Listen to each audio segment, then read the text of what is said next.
গাজীপুরের ইমাম মহিবুল্লাহ মিয়াজির ঘটনাটি বর্তমানে ধোঁয়াশা সৃষ্টি করেছে। এমত অবস্থায় মুসলিমরা কোন পথ অনুসরণ করা উচিত বলে আপনি মনে করেন? খুবই দরকারি প্রশ্ন।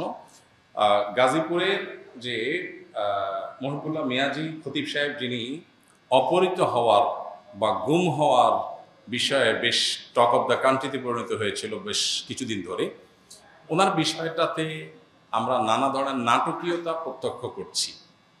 তাকে এনে পুলিশ ভিডিও করাচ্ছে যে তিনি বলছেন সেখানে তাকে অপহরণ করা হয় নাই, তিনি নিজে নিজে এটা করেছেন। কেন করেছেন? তার একসময় অসুস্থতা ছিল, অপারেশন হয়েছে মাথায়, সেটার জন্য এটা তার মানসিক সমস্যা থেকে এগুলো হয়েছে।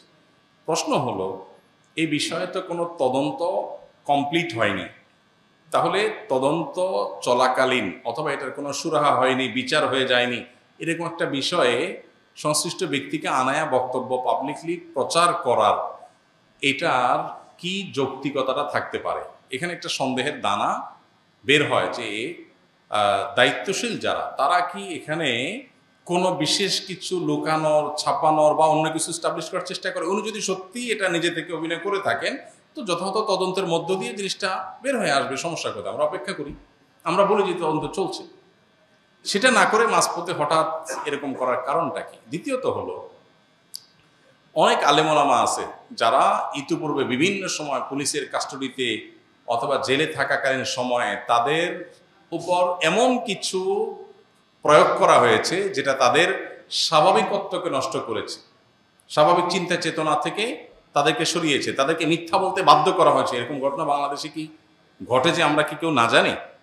তো হঠাৎ রাতারাতি বা মুহূর্তের মধ্যে আমাদের প্রশাসন বা পুলিশ একেবারে ফেরেশতা হয়ে আমল পরিবর্তন হয়ে গেছে, এমন কিছু তো না। তো এটাকে খোলা চোখে একেবারে যা বলা হচ্ছে বা দেখানো হচ্ছে এটাকে বিশ্বাস করার পুরোপুরি কোনো কারণ নাই। সিসিটিভি ফুটেজও আমরা দেখেছি, সেখানে অভিযোগ আছে যে তিনি বলছেন তাকে এক জায়গা থেকে গুম করা হলো, আর সিসিটিভি ফুটেজ আরেক জায়গা, ওইটার কাছাকাছি আরেক জায়গা। তাহলে তো রিয়েল জিনিস উঠে আসতে পারে না। এই জন্য আমার মনে হয় এই বিষয়ে যে ধোঁয়াশা তৈরি হয়েছে, আমরা কেউই তদন্তনাধীন বিষয় দায়িত্বশীল মন্তব্যের বাইরে না গিয়ে এটাকে বোধহয় থার্ড কোনো কর্তৃপক্ষকে দিয়ে যথাযথ তদন্ত করানো উচিত। প্রয়োজনে ওলামা একরামের মধ্যে যারা নির্ভরযোগ্য, সেরকম দায়িত্বশীল জায়গা থেকে ওলামাদের উদ্যোগে একটা তদন্ত হতে পারে, যে ওলামারা নিজস্ব উদ্যোগে একটা তদন্ত করবে, এটা হতে পারে। আবার প্রশাসন চাইলেও এখানে আপনার তৃতীয় কোনো গ্রহণযোগ্য মানুষজনকে ইনভলভ করে একটা তদন্ত করতে পারে, কারণ পুরো জিনিসটা ক্লিয়ার হওয়া উচিত। বিষয়টা বেশি স্পর্শকাতর এবং এখানে কোথাকার পানি কোথায় গড়ানো হচ্ছে, কি ইন্টেনশন, কি টার্গেট, সেটা বোঝা বেশ কঠিন। তবে সত্য মানুষের সামনে উন্মোচিত হোক, ভুল বা অন্যায় যে করেছে সে চিহ্নিত হোক এবং দোষী সাব্যস্ত হোক, সেটা সবারই চাওয়া। কিন্তু এই যে নাটক, অভিনয় এবং সত্য চাপা দেওয়ার চেষ্টা, এটা যেই করুক, যে পক্ষই করুক না কেন, সেটা আমাদের ভবিষ্যৎকে আর অন্ধকার করে দিবে। আমরা দীর্ঘদিন পর্যন্ত গুমের নাটকগুলোকে স্বাভাবিক করার হয়েছে একটা, পুলিশের সামনে হাজির করে বলানো হয়েছে আরেকটা, এই নাটকগুলো আমরা বহুদিন দেখে অভ্যস্ত। সো এগুলো বাংলাদেশের মানুষ আর দেখতে চায় না। আমরা আশা করব যে বিষয়টি পরিষ্কার করা হবে। এরপর প্রশ্ন হলো, আমি জেনারেল পড়ুয়া মেয়ে, অনেকের মুখে শুনেছি নারীরা জান্নাতে যাওয়া খুব সহজ, কিন্তু সেটির উপায় কি? কি কি আমল করলে জান্নাত নিশ্চিত পাবো বলে আশা করা যায়? দেখুন, আল্লাহ রাব্বুল কাছে জান্নাতের আশা করতে পারেন বেশ কিছু আমলের মাধ্যমে।